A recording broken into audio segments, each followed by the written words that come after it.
Hey, what's up guys? Mr. Chuckles here, and today I'm going to be going over the Messenger. I'm going to be giving a review of it with some gameplay as well in the background, and then I'll just commentate the rest of the gameplay once I've gave the review. So let's start with the statistics, guys. So you end up doing 26 to the body when it comes to your shots. You do 36 to the head, which 236 burst is enough to kill somebody in 2 bursts, so similar to Red Death. And you do 41 to the head with the Head Seeker bonus. For those of you that don't know what the Head Seeker bonus is, it just means body shots increase precision damage. So that's pretty helpful. However, I mean, it's a good perk, definitely. I think Reactive Reload's better, but it is a decent perk. So how does this compare to Red Death, guys? Well, it has over twice the stability of Red Death, 30% more range, and it just has slightly less rate of fire and a slower reload. Honestly, it feels kind of heavy in comparison to Red Death. Red Death was my primary that I used for a very long time, my main weapon. And using this, it was kind of hard to get used to at first, just because Red Death feels so much lighter. The hip fire in Red Death is really, really good, whereas I feel like this one's meant more to be mid to long range distance, just because of the absurd range. When you get super close, I don't find it super effective. You need to keep your distance and pick people off with it. You can still be really aggressive with it, or defensive. That's the good thing about this weapon. You can choose either be aggressive or passive, as long as you can choose your engagements right. 2 bursts will kill somebody, so that's really, really good. So what are some other pulse rifles that can compare to this? Well, there's 2 other ones that I know for sure that are in the game right now. One is the Spare Change, which can be a random drop from the Crucible.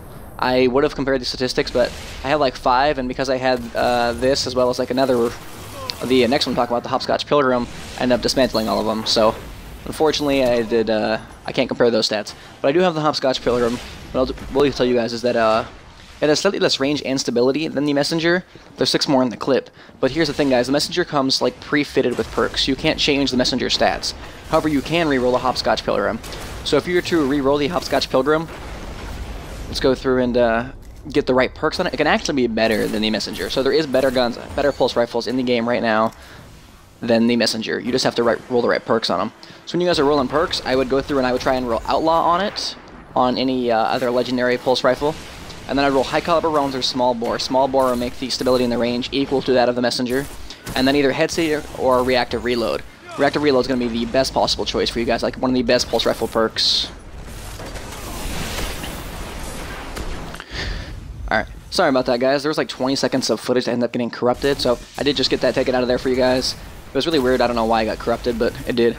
So we ended up leaving off in the perks, but Head Seeker and Reactive Reload are both good, but I think Reactive Reload's better just because basically once you reload, after you get a kill, you do bonus damage, and it's really possible to, like, with a Scout Rifle, for example, on the Scholar, with Reactive Reload on it, you can actually 2-shot people with the Scout Rifle, so it's pretty damn crazy how much damage that perk can give your guns.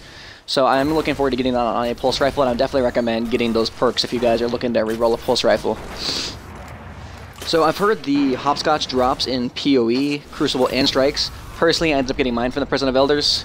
It was really, really, really lucky, and I saw the impact on it, and I was like, holy crap, I'm keeping this gun. And I didn't play around with it too much, and then I got the Messenger, and then I started playing around with the Hopscotch as well. They're both really, really good guns, guys. So if you guys don't go through the trials and can't get the Messenger, I would just look for the Hopscotch Pilgrim or the Spare Change, and level those bad boys up, and they will hit like a truck. They hit hard. 2 bursts, just like Red Death. Only difference is they obviously don't heal you, so that is a small disadvantage, especially when you're trying to piss off Thorn users and just murder them. But as long as you pick your engagements right, you'll do just fine still. So that pretty much wraps it up for all these statistics. If you guys, unfortunately, none of the factions actually carry any good pulse rifles. The only semi-decent one is the one that the Vanguard has, the 558 All Fate. And it's the best out of all the factions, like I said, but honestly, guys, it's not that great. The rate of fire is super high, and the impact's not all that great either. And obviously the one Varix had this week's not too good either. Maybe for PoE, but PvP, this is what we're here for. We want to talk about good guns for PvP. So, like I said, there's only a few super good high-impact pulse rifles, but the good news is these can compete with a lot of the exotics. So, I would definitely... Uh-oh, that's gonna hurt. Yeah, that hurt. So definitely go through and pick up one of those if you guys can. Or, I guess not pick one up, but just pray that you get one. Those are really, really nice. Alright, so let's just go. I'm going to go through and just kind of commentate the gameplay. We've pretty much covered everything. So, like I said, it is a really, really good pulse rifle. The range is absurd. It has more than Thorn on it. However, it's not the best. You could reroll a better legendary pulse rifle.